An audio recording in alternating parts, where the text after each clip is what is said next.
Hey, welcome back to Milton Daily Homes. Chuck here. We have a list of 13 properties. I hope you had a great long weekend, great family day. We were actually skiing with some family up in the Blue Mountains, and lovely time. The body does not work like it used to. Anyway, Milton buyer class is coming up this Thursday. That's 2 days from now, and you can sign up at miltonbuyerclass.com, or you can check the link just over there. And so we want to make sure that we talk about all the steps involved, all the costs, 3 ways that first-time buyers can get up to or more than $13,000 of free government money. We look at real-life slides from home inspections. I mean, we've had like 600 and something people come to this class over the years. It's really been a rite of passage for many people going through the home buying process. There's no cost to attend. And the only thing we ask is you bring a food bank donation with you. Okay, so miltonbuyerclass.com or just over there. Now, before we get started, what happens when we do a multi-day search? We can't sort by price. So I want you to head over here, just click that price tab, and then it'll order them from low to high. It'll be easier to read that way. Let's get started. Now, Jervis Terrace looks like a good deal, $465. I mean, there's nothing super fancy about it. It's 1,370 square feet. It's got 2 full bathrooms upstairs.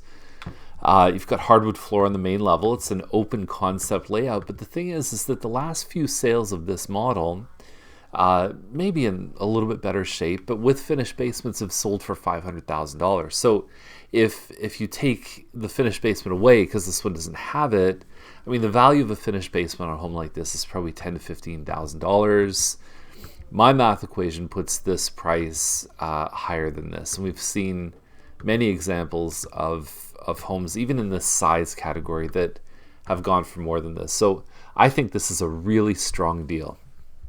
More evidence of the fact that it's a good deal is this one on Thompson. Same model. I put this picture up because you got to change that hood fan. You have stainless steel appliances. You got to change that to black or stainless steel.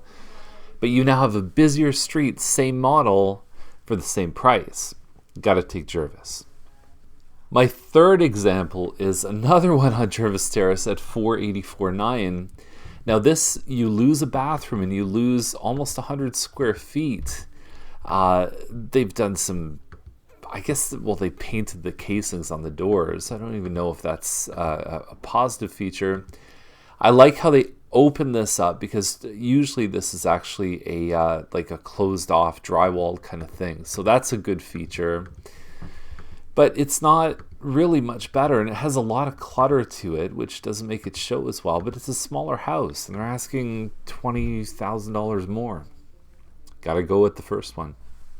Now the next one is 801 Ferguson, $600,000. Now, I have seen this guy sweeping his sidewalk. I drive past this home a lot, and there is meticulous care on this home. I mean, this is, I know that you're going to get a good product here. I mean, this model is called a Spring Ridge. It's 1717 square feet. It's a 3-bedroom version.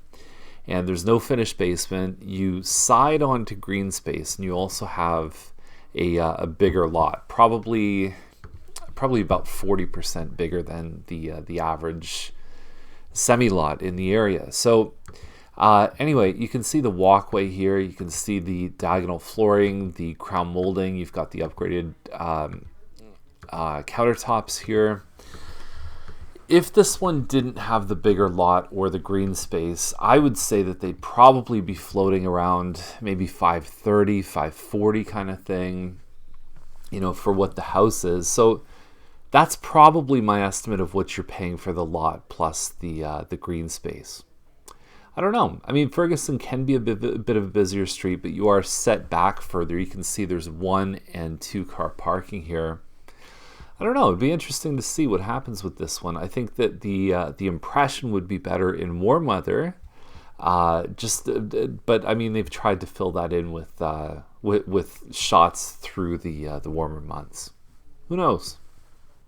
One of the other really good picks in this list is Bowring Crest, and Bowring is a very low traffic street, so there's not a lot of cars that drive by. Again, another warm weather shot, just to give you a sense of what it's about. Inside, now the tile in this room, the living dining, is not something you see all the time. If you don't like it, it's messy to take out, but it's not extremely hard. And then you lay the hardwood, maybe, I call it $5 a square foot plus $2 to install. So about $7 a square foot. This room is 11 by 21 feet. So call it even 250 square feet times 7. That's the kind of budget that you're looking at if you did want to replace this. When you're talking about a purchase price of $600,000, it's really not a big deal.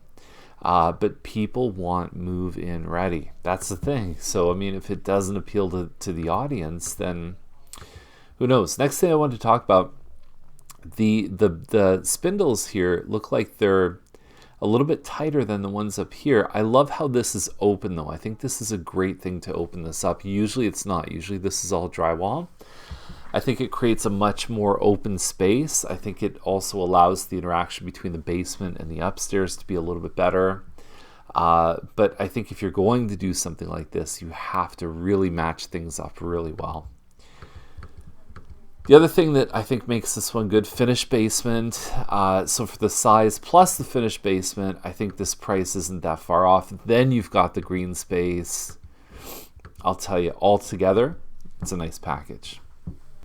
You know, I laugh when I read things like fantastic investment opportunity on something like this on Bennett for $850,000. I would probably need income between $5,000 and $6,000 on this one to cash flow positive, and they're talking about $1,300 from the basement. I don't know, if you're buying this as an investment property, I'd say you've got much better options. Let's put it that way. Peach is not a power listing color, unfortunately. It would have done well for them to paint. And the same kind of thing, you gotta match those appliances up, the microwave, the hood fan. It just doesn't work. The kitchen is the most important room in the sale of a house, and so you have to tickle someone's fancy a little bit here. There's your basement. There are rules around basement apartments. We've talked about them many times in Daily Homes. This home would fit the parking and all the rest of it, but the rules could change under the Places to Grow Act through Ontario. So none of us are sure exactly how the rules are going to go looking ahead for legal basement apartments. Now, do illegal suites exist? All the time. There we go. That's the list for today. If you have any questions, reach out to us, and I do hope you join us for the Milton buyer class on Thursday night at 7 p.m. Thanks for watching. We'll see you tomorrow.